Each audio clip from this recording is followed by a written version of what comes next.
Hey, I'm Chris Van Vliet. Go behind the scenes and beyond the headlines with the biggest names in pro wrestling and beyond. Jeff Jarrett, great to see you. In this business, the story behind the scenes, so much more entertaining than what you see on camera. Ladies and gentlemen, my name is Paul Heyman. Mr. Heyman, you are a master at the little things. That's how you turn good into great. What does it take to achieve greatness? Whatever it takes, I'm willing to do. That's an Emmy-winning performance. How about it? Insight with Chris Van Vliet. Follow and listen on your favorite platform. It is 1 o'clock. Welcome back in. This is Three Man Front on Jocks. Pat Landrum, Molly Conrad with you until 2 o'clock. At Frisco, Texas this week, the Big 12 became the first conference this year to hold their annual football media days, and it has now concluded. And we're happy to be joined now on the Higginbotham Hotline. A good friend of the program. You hear him multiple times during the year on this shows. We talk Big 12, talk BYU and Utah football, and that's Jake Hatch. You can also hear him on KSL Sports Zone there in Salt Lake City. Also podcast Locked On Cougars podcast. Jake joins us. And Jake, I understand you're still in Texas, correct? I am. I'm about to head home today, but it's been a really fun couple of days of Big 12 Media Days. But thanks for having me, guys. Oh, well, listen, let's start with day one and the big announcement that got all of our attentions before we get into all the Brendan Sorsby and Texas Tech stuff. This announcement by Brett Yormark about the jersey patch that is going to be seen on all the jerseys around the Big 12. Had you heard any grumblings about that before you got to Frisco, and how shocked were you about the announcement? Yeah, no, I had not, but I always expect with Yormark that at any one of these events, he's always going to have something he's going to announce. So we expected something to be announced, but yeah, did not expect it to be a jersey patch and they call it an entitlement sponsorship or partnership with Monster Energy, but they're trying to find ways to generate revenue. The only concern from, I think, most people's vantage point is maybe they undersold how much they could get out of this partnership. What was the reaction from the folks who reside in the state where you do, in Utah? What was the reaction from the Ute fans and from the Cougar fans?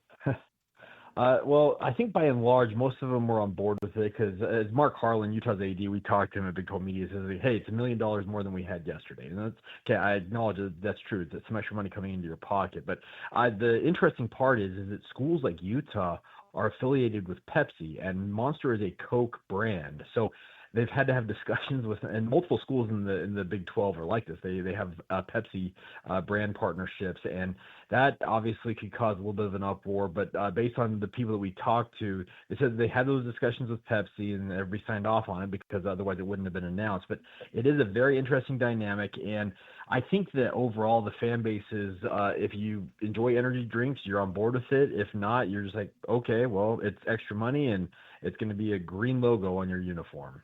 Jake, I apologize in advance for not already knowing this, but obviously you cover Utah and BYU. You do a podcast for BYU. In regards to the way the university feels towards those type of drinks, is there any type of limitations at all on an energy drink or caffeinated drink, something of that sort? So there is not, to be very clear about this, but so church teachings prohibit coffee and tea, though. So there's a running joke with us that are members of the church and the like, but the running joke is you can have your caffeine cold, but you can't have it hot, if you catch my drift on that. And but that's kind of what it is. So there is no prohibition on having an energy drink according to church teachings, no. Interesting. Okay. Our buddy Jake Hatch joining us. He's been at Big 12 Media Days and a lot coming out there. How contentious was it with members of the media, Big 12 representatives, especially there, Brett Yormark? Could you sense a little more than you have maybe in past years? Yeah, there was some tension with the Big 12. I guess more Texas Tech affiliated media. There was one individual that Brett Yormark has made the rounds on social media where he was asked the question, then he makes a beeline across the stage. And says, hey, I want you to stand up. I want you to ask that question again. I want to give you the answer. And that was probably the most tense moment of the entire thing. And I was sitting on the opposite side from where it was occurring, but it was just very interesting. The Texas Tech media seemed pretty up in arms about the whole Brendan Sorsby situation, the way the Big 12 treated them. I thought, though, the Texas Tech brass, so Joey McGuire, et cetera, they handled the questions very well. And if you read the report from Ross Dellinger from Yahoo Sports, they reportedly had a meeting here in Fort Worth where they had a steak dinner and buried the hatchet on it. So I think it may be more of a media blow up in terms of the media being upset, whereas I think Texas Tech brass has probably made peace with it. I am interested. They're in Salt Lake. You're on the air every day, and when the Brendan Sorsby story was at the height, and you had everybody, it was the battle lines being drawn, in which there were people very outspoken in the Big 12 that this does not need to happen. Like, he does not need to play because of the integrity of the game. What was the outcry? Was it much from the BYU and the Utah camps out in your neck of the woods in regards to Sorsby even having the opportunity to potentially play? Yeah, you're right. I think you nailed it. It was just like, this guy doesn't need to play football. If he admitted to betting on games that he was a member of a team of, we've done this in every other sport. There's like one red line with sports gambling. You do not bet on your own team. Even if you didn't play, whatever, you just do not do that. And that was the consensus, it felt like, across the Beehive State, was that this kid doesn't need to play football. He can enter the NFL supplemental draft, and obviously that's obviously going to make him wait as a result of the NFL passing on that opportunity. But there was a consensus that there's no reason why this young man has to play football. And if you read the reports out there, it was essentially 15-1. The other 15-member schools of the Big 12 ganged up on Texas Tech and said, guys, we cannot do this. And Texas Tech ultimately backed down. Brendan Sorsby decided to withdraw from school and decided to prepare for the professional football. But, yeah, it was a very hot-button issue, and I think the consensus was, there's no reason this kid, I guess, has to play, and he can go ahead and sit out. Jake, we get it every single year at SEC Media Days. There's that team, maybe not the top-tier team, but there's that next team that really catches some steam and gets a lot of buzz and has a lot of momentum coming out of those media days. Who was that team for you this week? I thought it was Oklahoma State. Now, Oklahoma State's been a trendy pick with Eric Morris taking over and bringing guys like Drew Mestemaker and Caleb Hawkins, the running back he brought over from North Texas with him. Morris has worked in and around the Big 12. He played in the Big 12, so he's very familiar with the lay of the land, as it were, in the Big 12 conference. And if the guys he's brought with him from North Texas, who were very, very good last year, are as good as they're cracked up to be, I think Oklahoma State could be a force. I was really impressed with the way that Coach Morris and the players that represented Oklahoma State presented themselves. So, I do think that even though they were already kind of a trendy pick, I thought Oklahoma State did pick up some steam just based on the way that they talked to the media and the kind of the projection of where they think they can go this year. All right, let's talk about the team that you cover and you do a podcast for, and that's BYU. LJ Martin, he was named as the Offensive Player of the Year, and according to the folks that do the preseason list of players, BYU had a ton of players on the Big 12 preseason list. So let me ask you about this BYU team. A lot of folks are looking for that next team. Everyone thought it was going to be BYU and Texas Tech. Still might be for the championship game. Texas Tech quarterback situation is a question mark. But tell us about this BYU team and just the confidence level that these guys will be back in the Big 12 title game. Well, the confidence level is high because BYU did not lose a single member of their two deeps that left via the transfer portal. Some guys obviously graduated, went to the NFL, but nobody left from the program via the transfer portal that were considered to be key contributors. And that's a big reason why, I think BYU and Texas Tech appear to be the favorites in the Big 12. You mentioned LJ Martin, reigning Offensive Player of the Year in the Big 12, preseason Offensive Player of the Year. And he has a shot, if he kind of replicates what he did last year, of leading BYU as their all-time leading rusher, which would be a cool feather in his cap, it feels like, to finish off his career that way. And then, obviously, the freshman sensation that was Bear Bachmeier last year. A lot of people expect that he will go from being a true freshman last year to being a sophomore this year and take a big leap. And if that's the case, he was very, very good last year. He's lost to exactly one team as a starting quarterback, and that is the Texas Tech Red Raiders. But I think that they've got a loaded defense.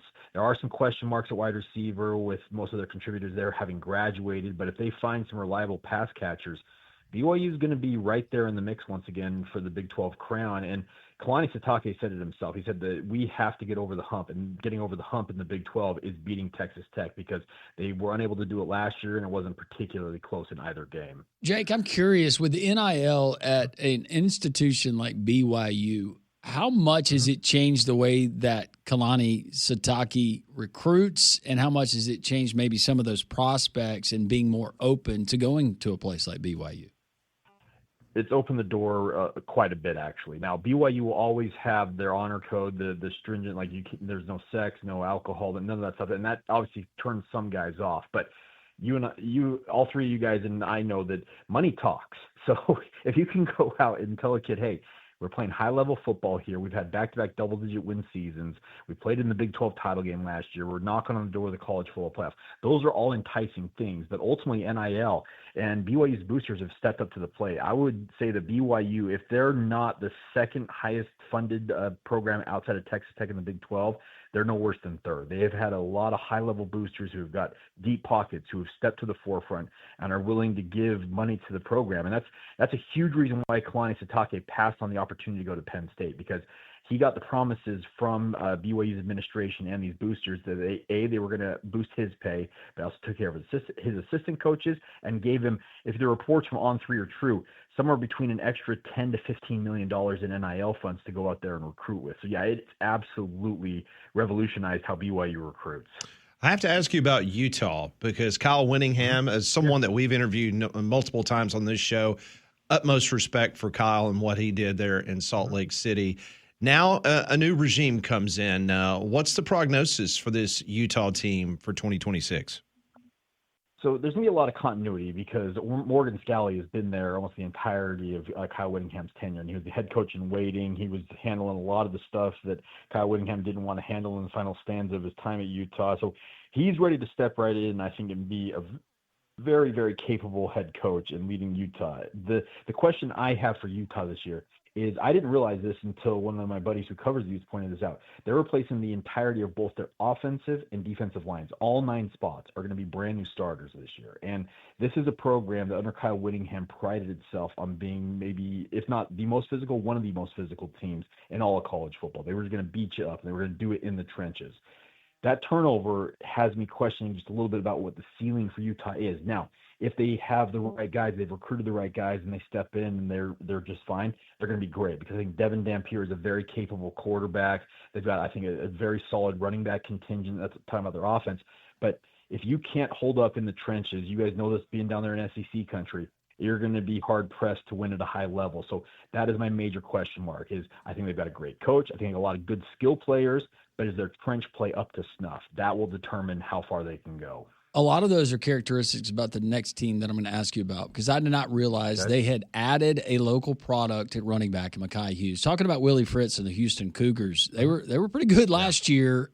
Another year, you look at some of the added weapons that they have. What is your expectation there in Houston? I think Houston's the number 3 team in the Big 12 in my personal power rankings. I think I would go Texas Tech, BYU, Houston. I think Willie Fritz, he's a winner. He's won at every stop he's coached at. He's got Connor Wigman back. He's got Keyshawn Henderson right sitting there in the wings. He's got 2 5-star quarterbacks.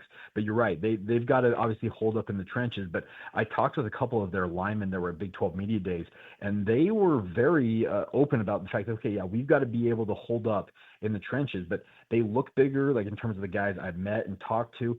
And if they are as good as advertised, yeah, they won 10 games a year ago. So there's no reason to discount what Houston's capable of, because I really do think that the Cougars, speaking of BYU and Houston, the 2 Cougars in the Big 12 could be kind of that upper tier, I guess the top tier of the Big 12. And I don't discount anything with Willie Fritz at the helm of a program.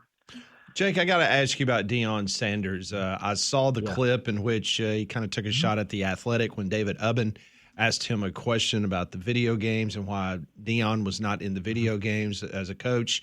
What is the buzz? Because needless to say, when he got to Boulder the first couple of years, everyone wanted to talk about Colorado. They wanted to talk about Deion, but now it seems it's subsided. What's the general feeling about where this is going for Colorado? Because they lost a lot of guys in the transfer portal. Simply put, they got to win. And so you'll laugh about this. I was walking back to my hotel. I'm actually staying about a block away from the Star where they held Big 12 Media Days. I was walking down the street, and a guy saw me. I had my Big 12 credential on. He stopped me. He's like, "Hey, question for you. What's Coach Prime going to do with Colorado this year?" And I'm going to give you the answer I gave him. I said they got to win, and I think that Julian Lewis is a very good quarterback, but their biggest issue is, much like we talked about with other teams, you got to be able to protect a guy like Julian Lewis. And they lost a guy like Jordan Seaton, who was a 5-star, all everything offensive lineman. I'm concerned that Coach Prime doesn't have the just the right dudes across the board to win at a high level, because they won 3 games a year ago, and they've got to up that, probably get to bowl eligibility at minimum, I think, to get things back on track in a way. But yeah, the sheen, the whole like glitz and glamour of Coach Prime and then the Buffs, it's really worn off. And the only way to get that back is to win. I just question if they have enough dudes to do it.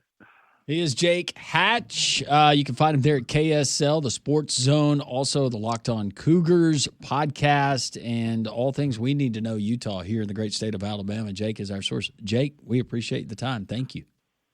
Thanks for having me as always, guys. Have a good day. You as well. Jake Hatch, once again, joining us, as all of our guests do, on the Higginbotham Hotline. You deserve solutions that are built for you. Higginbotham is your one-source solution for insurance, financial, and HR services. Need a roof that you can count on? Then you need to call Abide Roofing today, 205-577-7338. That is the number.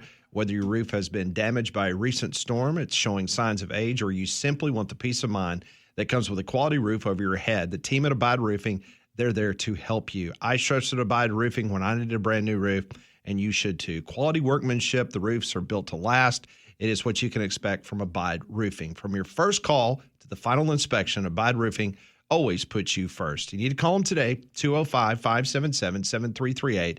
That's 205-577-7338, or visit their website, abideroof.com. Conrad has seen something horrible yet disturbingly entertaining. The worst thing that Conrad has seen is next. Hey, I'm Chris Van Vliet. Go behind the scenes and beyond the headlines with the biggest names in pro wrestling and beyond. Mr. Sandman. All I ever wanted to be was a pro wrestler. So I got to live my life and make people really happy. The Heartbreak Kid himself, Shawn Michaels. Do you think there's anybody better than you were? I think I was great at what I did, and I think other people were great at what they did as well. Greatness is more a mindset, I think, than anything else. Mindset, motivation, insight with Chris Van Vliet. Follow and listen on your favorite platform. Hey, I'm Chris Van Vliet. Go behind the scenes and beyond the headlines with the biggest names in pro wrestling and beyond. Mr. Sandman. All I ever wanted to be was a pro wrestler. So I got to live my life and make people really happy. The Heartbreak Kid himself, Shawn Michaels. Do you think there's anybody better than you were? I think I was great at what I did, and I think other people were great at what they did as well. Greatness is more a mindset, I think, than anything else. Mindset, motivation, insight with Chris Van Vliet. Follow and listen on your favorite platform.